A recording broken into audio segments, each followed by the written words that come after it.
Picture a massive square in the heart of ancient China, year 1420 AD. The Forbidden City, newly completed under Emperor Yongle, stands as the most fortified palace complex ever built. Golden roofs gleam under the morning sun. 100,000 citizens gather for the emperor's grand ceremony, surrounded by crimson walls 30 feet high. Scholars in silk robes debate philosophy. Imperial guards stand motionless in formation. Suddenly, the sky tears open with a mechanical roar never heard in the Middle Kingdom. 3 massive iron birds, helicopters from an unknown future, descend like dragons of steel. The crowd freezes in absolute terror. The mandate of heaven is breaking.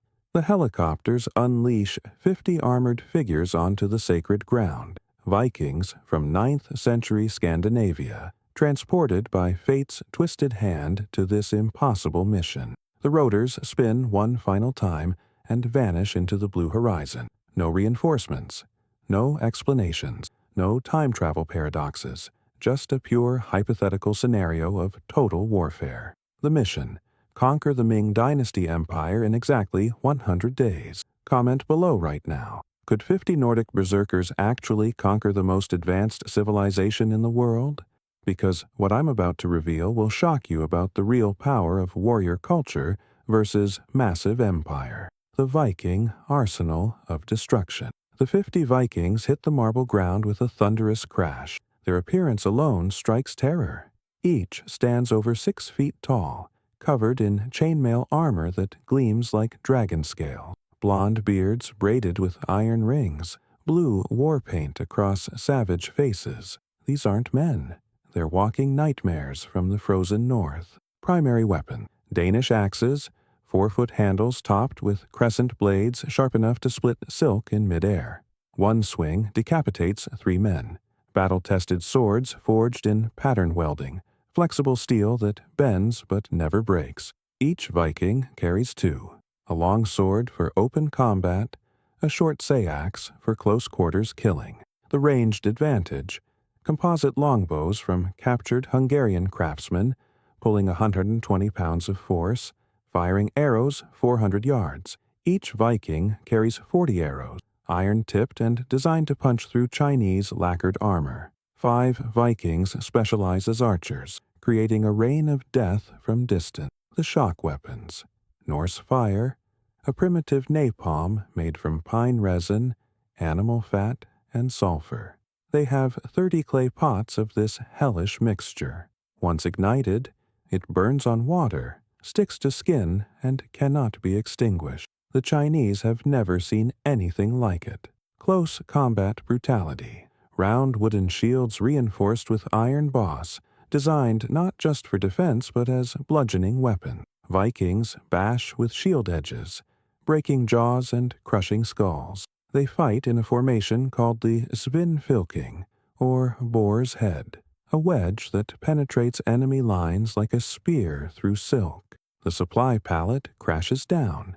5,000 additional arrows, 200 pounds of Norse fire ingredients, 100 days of salted fish and hardtack sealed in waterproof barrels, 50 backup weapons, iron tools for fortification building, primitive maps of China stolen from Venetian traders, medical supplies, including Viking herbal remedies and cauterization irons, and something terrifying: 30 pounds of concentrated berserker mushrooms, psychoactive fungi that turn already savage warriors into unstoppable killing machines who feel no pain and fear no death. Tell me in the comments, does this arsenal sound capable of toppling an empire of millions?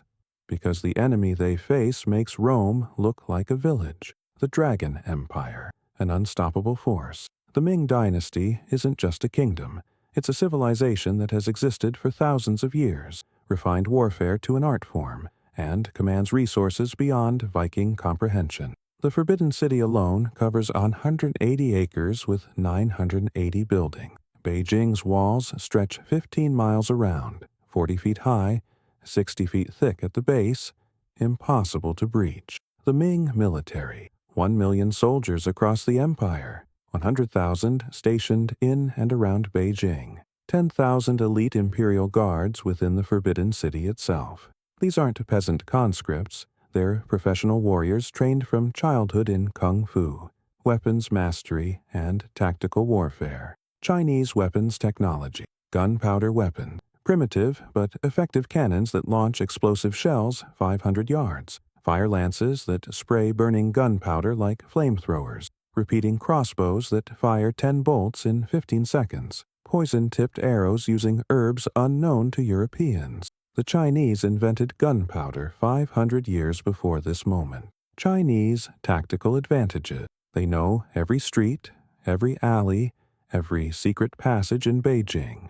They have carrier pigeons for instant communication across the empire. They have detailed maps and extensive spy networks. They understand siege warfare, having defended against Mongol hordes for centuries. The terrain advantage. Beijing is designed specifically to be unconquerable. Multiple walls create layers of defense. Moats surround key structures. Gates can be sealed with iron bars weighing tons. Granaries hold enough food to feed 100,000 people for 3 years. Even if Vikings enter the city, they'd be lost in a maze designed to confuse invaders. Comment below, knowing these impossible odds, would you take this mission if you were a Viking warrior? Your answer reveals whether you have berserker courage or civilian caution. Day 1. The ceremony becomes carnage. The moment the 50 Vikings touch ground, chaos erupts. The 100,000 citizens at the ceremony stampede in terror. The iron birds, the foreign demons, the breaking of cosmic order. It's too much for minds unprepared. 500 Imperial Guards in formation, carrying spears and shields, advance to capture these strange intruders. The Vikings don't wait for diplomacy. Their leader, Bjorn Ironside, a grizzled warrior with one eye and 30 years of raiding experience, roars the order. Odin demands blood. Form the boar's head. The 50 Vikings instantly configure into a wedge formation, Bjorn at the point. They charge directly at the 500 guards. The Chinese, expecting these barbarians to be intimidated by their numbers, aren't prepared for the Viking mentality. When outnumbered, attack harder. The collision is apocalyptic. Bjorn's Danish axe swings in a horizontal arc, beheading 3 guards simultaneously. The guards behind him stumble over the corpses. The Viking wedge punches through the formation like a spear through paper. Chinese spears thrust at Viking shields, but the shields are angled to deflect. Viking swords flash under the sun, each stroke calculated for maximum efficiency. These aren't wild barbarians. They're sophisticated killers who've perfected warfare through 300 years of raiding the most defended monasteries and castles in Europe. Within 5 minutes, 180 Imperial Guards lie dead or dying. The formation breaks. The survivors flee in absolute terror, screaming, "Guy! Guy! Demons!" The ratio is devastating. 180 Chinese dead, 0 Vikings killed, 3 Vikings with minor wounds. But Bjorn knows the cost. That brief battle used significant energy. They're 50 men in a city of millions. Every fight must end quickly, or they'll be overwhelmed by exhaustion. He shouts to his warriors, "We don't hold ground. We strike like lightning and vanish like smoke. This is how Vikings survive impossible odds." The survivors scatter into Beijing's maze of streets. Emperor Yongle, receiving reports of the attack, summons his generals. Foreign devils with magic weapons have desecrated the ceremony. Capture them alive. I want them displayed in cages as warning to all who challenge the mandate of heaven. Day 2. Ghosts in the Hutongs. The Vikings abandon the open square, melting into Beijing's narrow alleyways called Hutongs. These cramped passages between traditional courtyard homes are perfect for small unit tactics. The Chinese numerical advantage means nothing when only 3 men can fight abreast. The Vikings split into 5 teams of 10. Their strategy isn't conventional warfare, it's asymmetric terror. They're not trying to hold territory, They're trying to break the Empire's psychological will. Team 1, led by Bjorn, targets the granary. Beijing's food security is its strength. The Vikings infiltrate the grain storage complex at night, kill the guards silently with knives, and light the Norse fire. The flames spread rapidly, feeding on mountains of stored wheat. By morning, enough food to feed 50,000 people for 6 months is ashes. Team 2, led by Ragnar the Red, attacks the Imperial treasury, not to steal gold, but to burn it. They break through wooden doors using axes, slaughter the guards, and melt golden artifacts using Norse fire. The psychological impact is devastating. Chinese citizens watching their empire's wealth literally melting before their eyes. Team 3 focuses on infrastructure. They sabotage the complex system of aqueducts, bringing fresh water into the Forbidden City. They poison wells with animal corpses. They collapse bridges using controlled demolition techniques Vikings learned from raiding fortified monasteries. Team 4, the terror specialists, assassinate government officials. They scale walls like spiders, enter homes through windows, and execute 12 senior bureaucrats in their beds. They leave Viking symbols carved into the bodies. The message is clear. No one is safe. The Empire cannot protect you. Team 5, the archers, take elevated positions on rooftops and rain arrows on military patrols. They fire, relocate, and fire again from different angles. The Chinese guards don't know where attacks are coming from. They start fearing every rooftop, every shadow. By dawn of day 3, Beijing is in chaos. Citizens riot in the streets demanding protection. Merchants flee the city with their goods. Emperor Yongle is furious. He orders 10,000 soldiers to hunt down the 50 Viking, offering a fortune in silver for each Viking head. Comment below. Is this terror tactic brilliant strategy or dishonorable warfare? Because your answer reveals your understanding of asymmetric combat. Day 5. The Trap at the Temple of Heaven. Emperor Yonglu's generals develop a plan. These barbarians are too mobile. We cannot catch them in the Hutongs. We must draw them to us. They announce that the emperor himself will perform a sacred ceremony at the Temple of Heaven, Beijing's most holy site. It's bait. The Vikings know it's a trap. But Bjorn also knows something crucial. If they can capture Emperor Yongle, the entire empire's command structure collapses. It's worth the risk. He gathers all 50 Vikings for a war council. Brothers, we came here to do the impossible. We've survived 5 days against a 1,000,000-man empire. We've killed 800 Chinese soldiers and lost only 1 Viking, Olaf, who died from infected wounds. But we're running low on supplies. Our Norse fire is half depleted. Our arrows are at 60%. We have 2 choices. Run for the coast and try to reach Viking longships we'll never find, or strike at the dragon's head. I say we take the emperor. The Vikings roar approval. They prepare for the most audacious raid in military history. 50 men attacking a ceremony guarded by 5,000 Imperial guards, attempting to capture the most protected man in the world. The plan is surgical. 10 Vikings, including Bjorn, will disguise themselves as Chinese merchants and infiltrate the ceremony crowd. They'll carry concealed weapons beneath robes. The other 40 Vikings will position around the temple perimeter with bows ready. The ceremony begins at noon. Emperor Yongle, wearing golden robes, ascends the marble stairs to the circular altar. 5,000 guards form a human wall around him. Drums thunder. Gongs crash. The emperor begins his ritual prayers to heaven. Bjorn, hidden in the crowd wearing a stolen robe, gives the signal. A wolf howl that echoes across the temple grounds. The 40 Viking archers unleash simultaneously. 40 arrows fly in perfect arcs, targeting specific guards that Bjorn identified earlier as key officers. 30 guards fall with arrows in throats and eyes.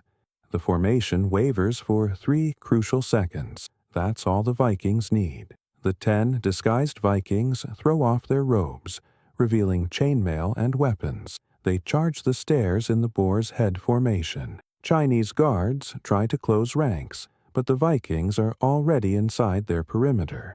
Danish axes swing in coordinated patterns, cutting through silk and flesh with equal ease. Blood flows down the marble steps. The Emperor's bodyguards, elite warriors sworn to die protecting him, engage the Vikings in desperate hand-to-hand combat. This is where Viking superiority in close combat shows. Each Viking has trained since childhood in personal combat. They've raided across Europe for decades. These 10 Vikings are the equivalent of special forces operators. The Chinese bodyguards are skilled, but they're defending. Vikings are attacking. And attackers who don't fear death always have the advantage. In 90 seconds of brutal combat, 40 more guards lie dead. The Vikings reach the Emperor. Bjorn grabs Yongle by the throat. Axe raised. "Call off your guards or I paint this temple with your blood."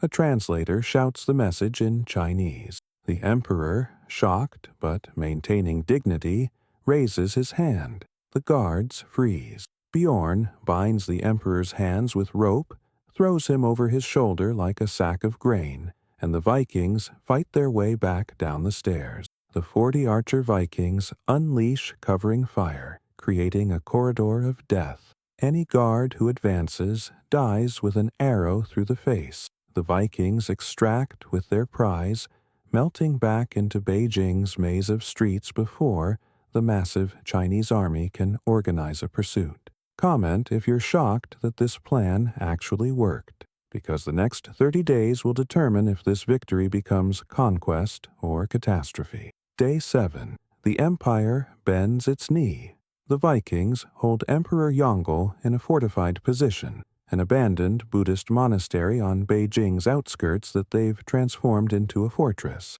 They've barricaded the gates with furniture and debris.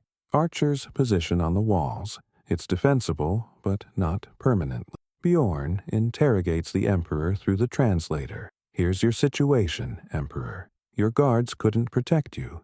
Your walls couldn't stop us. Your million-man army couldn't find us. We are 50 Vikings who've made your empire look weak. Now you negotiate. Or we kill you and let the empire tear itself apart fighting over succession." Emperor Yongle, despite being captive, maintains his imperial composure. "You are skilled warriors, but you cannot hold Beijing. You cannot govern China. You cannot even leave this city alive. What exactly do you want?" Bjorn grins. "Smart Emperor. We want 3 things. First, you order every garrison in China to stand down and acknowledge Viking authority. Second, you hand over 1 million taels of silver as tribute. Third, you provide safe passage for all Vikings to return home with our treasure. Do this, and we return you to your throne. Refuse, and we execute you publicly." The Emperor considers. He knows Bjorn is right about succession war. If he dies without clear succession, the empire could fracture into civil war. But he also knows the Vikings cannot actually govern China. They're 50 men. Even if every Chinese soldier stood down, local governors would rebel within days. "I counteroffer," the Emperor says. "I will give you your silver. I will give you safe passage to the coast where ships will take you anywhere you desire. But I will not order my army to stand down. That would be suicide for both of us. My generals would rebel against such an order. Kill you, kill me, and seize power. Be practical, Viking. Take the wealth and the glory. You've already accomplished the impossible." Bjorn looks at his fellow Vikings. They've been gone from Scandinavia for months, transported by supernatural means they don't understand. They have no way home except through Chinese cooperation. They have enough silver to make every Viking a rich man. And they have the greatest story ever told. 50 Vikings brought the Ming Emperor to his knees. "We accept," Bjorn says. "But know this, Emperor. We keep you hostage until we're safely on ships. If your generals try to attack us during our journey to the coast, you die first. Over the next 20 days, an agreement is formalized. The Vikings will escort the Emperor to the coastal city of Tianjin. Chinese officials will provide 1 million taels of silver, horses, supplies, and ocean-going vessel. Upon the Vikings boarding their ships, the emperor goes free. But not everyone in China wants this deal. Regional warlords see the emperor's capture as proof of weakness. The imperial court is divided. Some generals want to attack the Vikings regardless of the emperor's safety. Tensions rise toward inevitable confrontation. Day 30. The March of Legends. The Vikings begin their journey to the coast, a 100-mile trek through hostile territory. They travel in a tight formation, Emperor Yongle bound and gagged in the center. Chinese officials provide 50 horses, food, and navigational guides. But along the route, accidents happen. Bridges mysteriously collapse just before the Vikings cross. Arrows from unknown shooters fly from forests. Ambushes occur nightly. Clearly, some Chinese factions are trying to kill the Vikings and blame it on bandits. The Vikings respond with extreme violence. Every ambush results in 20 dead Chinese for every arrow fired. Every collapsed bridge results in the Vikings burning a nearby village. They send a message: attack us, and innocents die. We have nothing to lose. The Chinese civilians, caught between Viking brutality and their own military's recklessness, begin protesting in the streets. Release the emperor. Stop the war. We want peace. Public pressure builds on the military to let the Vikings leave. By day 50, the Vikings reach Tianjin. The port city is heavily militarized. 20,000 Chinese soldiers surround the harbor, but they don't attack. The emperor is still hostage. 3 large Chinese trading junks are prepared for the Vikings, stocked with supplies for a voyage to wherever they choose to go. The silver is loaded. 1 million tael, enough to buy a small kingdom. The Vikings board the ships, weapons ready, expecting treachery at any moment. Emperor Yongle is the last to be released. Bjorn cuts his bonds and shoves him toward the dock. Remember this day, Emperor. 50 Vikings conquered your empire, not with armies, but with courage, strategy, and absolute refusal to accept defeat. You call yourselves the Middle Kingdom, the center of the world. But today, you learned that barbaric warriors from the frozen north are your equals. The emperor, rubbing his wrists, responds with dignity. You are not my equals, Viking. You are superior warriors. I acknowledge this, but you will never govern. Warriors conquer. Administrators govern. You lack the patience for the second. Go home with your silver and your story. You've earned both. The ships sail. The Vikings roar victory chants that echo across the harbor. They've survived 50 days in the heart of the enemy empire and emerged victorious, against all odds, against all logic, through sheer Viking ferocity. Comment below. Do you think this was victory or just survival?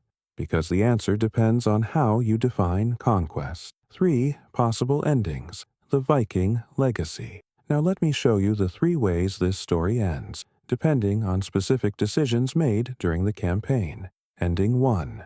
The legendary return, 60% probability. The Vikings sail home to Scandinavia with their treasure and their tale. They're received as legendary heroes. Songs are written about the 50 who conquered the Middle Kingdom. The story spreads across Europe. Viking raids increase in boldness, inspired by the proof that no empire is unconquerable. In China, Emperor Yongle fortifies the empire's defenses and creates specialized anti-barbarian military units trained in Viking tactics. The incident becomes a national shame that motivates Chinese military innovation.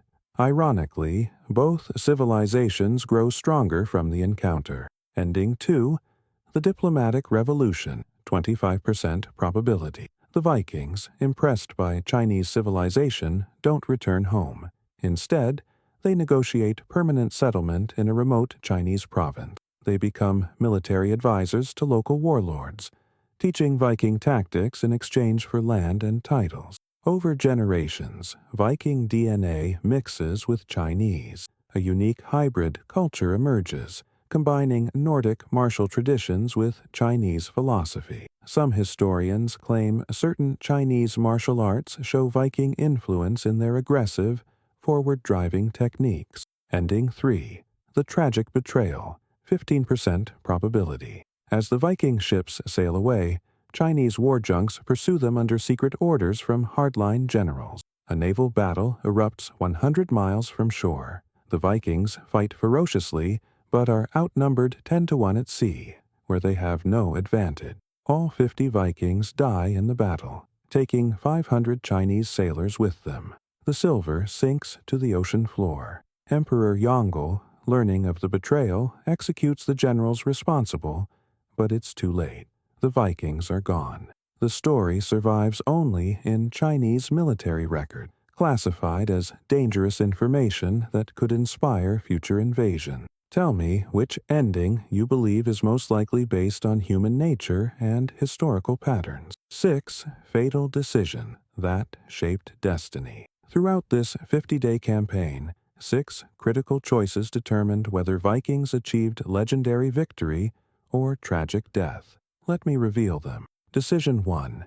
Attack or negotiate on day 1. When the Vikings landed, they could have tried diplomacy. Instead, they attacked immediately, establishing dominance through violence. This choice set the psychological tone, but it also made peaceful resolution nearly impossible. Alternative. If they had captured some guards alive and offered peaceful trade, they might have avoided becoming hunted criminals. But would Chinese forces have taken them seriously without demonstration of martial superiority? Decision 2. Terror tactics versus honorable warfare. The Vikings chose to burn granaries, poison wells, assassinate officials in their beds. These terror tactics were effective, but created permanent enemies. Alternative. If they had fought only military targets and spared civilians, they might have gained Chinese civilian support. But would that have been enough to offset their numerical disadvantage? Decision 3. Capture or kill the emperor. When they captured Emperor Yongle, they kept him alive as leverage. Alternative.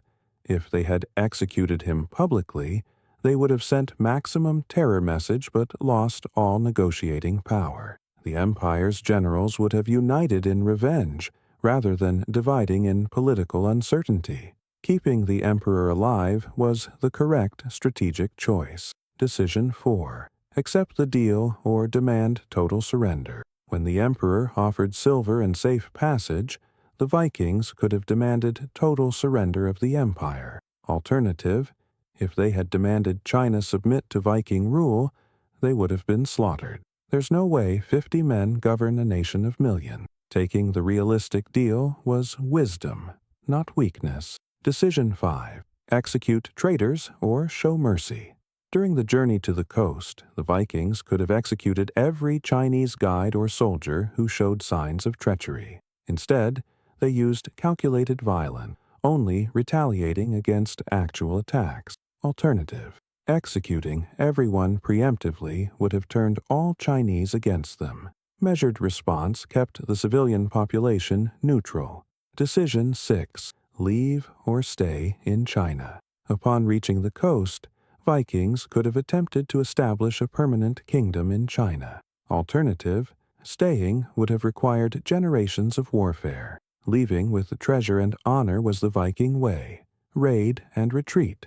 Never occupy permanently. Comment which decision you think was most critical to Viking survival. The 10 lessons for your impossible battles. This isn't just a story about ancient warfare. It's a blueprint for facing impossible odds in modern life. Let me translate Viking tactics into wisdom you can use today. Lesson 1. When outnumbered, strike first and strike hard. Vikings didn't wait to be attacked. They attacked immediately to establish psychological dominance. In your life battles, whether business competition, legal disputes, or personal challenges, the first aggressive move often determines the entire conflict's tone. Passivity invites exploitation. Aggression demands respect. Lesson 2. Asymmetric warfare beats direct confrontation. Vikings knew they couldn't fight the Chinese army head-on, so they used terror, mobility, and unpredictability. When you face a stronger opponent, competing on their terms guarantees defeat. Change the rules. Fight where you're strong and they're weak. Make them fight your battle, not theirs. Lesson 3. Capture the head and the body follows. By capturing Emperor Yongle, Vikings bypassed the need to defeat 1,000,000 soldiers. Identify the critical pressure point in any system. In business, it's key decision makers. In organizations, it's influential leaders. In personal challenges, it's the core belief or habit driving everything else. Attack the head. Lesson 4. Every resource is finite, even courage. Vikings tracked their arrow count, their Norse fire supply, their food reserves. They knew that even berserker courage runs out. In your challenges, audit your resources honestly. Time, energy, money, social capital. Deploy them strategically, not recklessly. Sustainability matters more than intensity. Lesson 5. Reputation is a weapon. The Vikings' fearsome reputation did half their fighting for them. Chinese soldiers hesitated before engaging because they feared Viking savagery. Build a reputation in your field as someone who cannot be intimidated, who always delivers, who never quits. That reputation becomes armor and weapon simultaneously. Lesson 6. Know when to take the deal. Vikings could have fought to the death for honor. Instead, they took the silver and left. Recognizing when you've achieved maximum realistic gain requires wisdom. Ego wants total victory.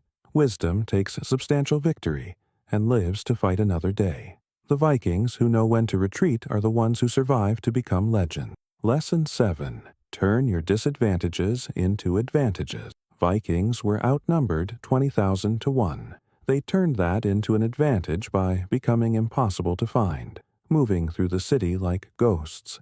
What perceived weakness can you reframe as hidden strength? Small companies are more nimble than corporations. Individuals can pivot faster than institutions. Use your scale as advantage, not excuse. Lesson 8. Control the narrative. The Vikings ensured their story would be told by sending messages, leaving symbols, and ultimately negotiating their own legend. Control how your battles are perceived.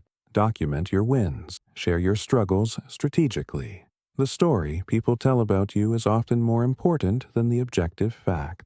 Lesson 9. Fear is a choice, not a condition. Vikings faced impossible odds daily and chose courage over fear. You face overwhelming challenges too: financial pressure, health crises, relationship disasters, career obstacles. The Vikings teach that courage isn't the absence of fear. It's the decision to act despite fear. Your feelings don't have to control your action. Lesson 10. Immortality through legendary action. These 50 Vikings achieved something that echoes through centuries. They attempted the impossible with total commitment.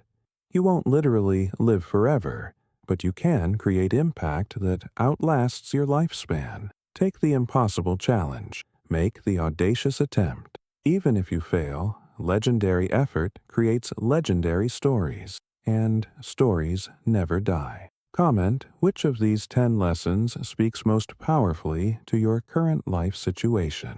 The real battle. Mindset versus empire. Here's the deepest truth this story reveals. The Vikings didn't actually defeat the Chinese military. They defeated Chinese assumptions. The Ming dynasty believed they were unconquerable. The Vikings believed nothing was unconquerable. That psychological gap determined everything. The Chinese had superior numbers, technology, resources, and home field advantage, but they fought from a defensive mindset, protecting what they had. The Vikings fought from an offensive mindset, taking what they wanted. Defense conserves. Offense conquers. The Vikings had nothing to lose, which made them terrifyingly dangerous. This same battle happens in your mind every day. Your empire mindset says, protect what I have. Don't risk what I've built. Play it safe. Preserve the status quo. Your Viking mindset says, Risk everything. Attempt the impossible. Attack life rather than defend against it. Die gloriously rather than live safely. Which mindset is controlling your decisions? Because that choice determines whether you build empire or become Viking legend. The modern application.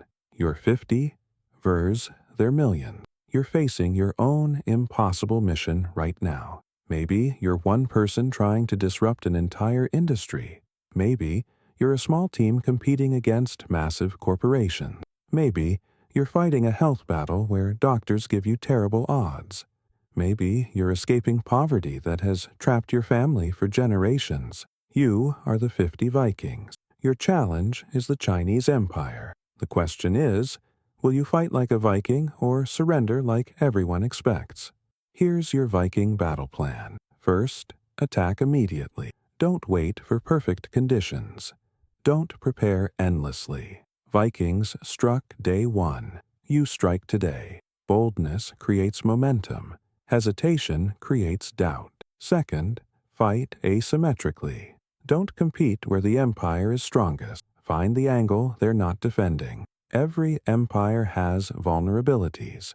Every system has weak points. Your job is finding and exploiting them without mercy. Third, capture the emperor. Identify the one thing that, if you controlled it, would flip your entire situation. For Vikings, it was the emperor. For you, it might be a key relationship, a critical skill, a strategic partnership, or a mindset shift. Focus everything on capturing that one thing. Fourth, track your resources brutally. Vikings counted every arrow. You count every dollar, every hour, every relationship, every burst of energy. Deploy resources strategically, not emotionally. Waste is death when you're outnumbered. Fifth, build your legend as you go. Document your journey. Share your battles. Create the narrative of your impossible mission. When you win, you'll want people to know the full story. When you die trying, you'll want the legend to inspire others. Sixth, know when to take the deal. If you achieve 80% of your impossible goal, take it and live to fight another day. Total victory is rare. Substantial victory is achievable. Don't let perfectionism destroy good enough. The verdict: conquest or survival. So, could 50 Vikings actually conquer the Ming dynasty? The honest answer is no, not permanently. They couldn't govern 100 million Chinese people. They couldn't hold a territory long term. They couldn't transform China into Scandinavia. But they could do something arguably greater. They could prove that no empire is invincible. They could expose the myth of unconquerability. They could demonstrate that courage and strategy beat numbers and resources. They could achieve legendary status that outlasts any kingdom. The Vikings didn't need to govern China. They needed to show it could be done. And in doing that, they changed history more than most emperors ever did. Your impossible mission is the same. You might not achieve total permanent victory over your empire-sized challenge, but you can prove it's not actually impossible. You can inspire others facing similar odds. You can become a legend that outlasts your lifespan. And isn't that better than playing it safe, never attempting the impossible, and dying with no story worth telling? Comment below, "I am Viking," if you're ready to charge your impossible mission. Then, tell me what empire you're attacking. The comments section becomes our war council where Vikings inspire Vikings. If this story awakened your inner berserker, share it with 3 people facing impossible odds. Vikings never raided alone. Your warband needs to see this. Subscribe if you want more historical battle wisdom applied to modern life warfare. Next video: 100 Mongols versus the Roman Legion. Cavalry versus infantry. The ultimate tactical matchup. Until the next impossible battle, fight like a Viking, think like a Viking, and if necessary, die like a Viking. Because that's how mortals achieve immortality. That's how impossible becomes possible. That's how 50 defeats millions through sheer refusal to accept defeat. The saga continues. Your saga begins now.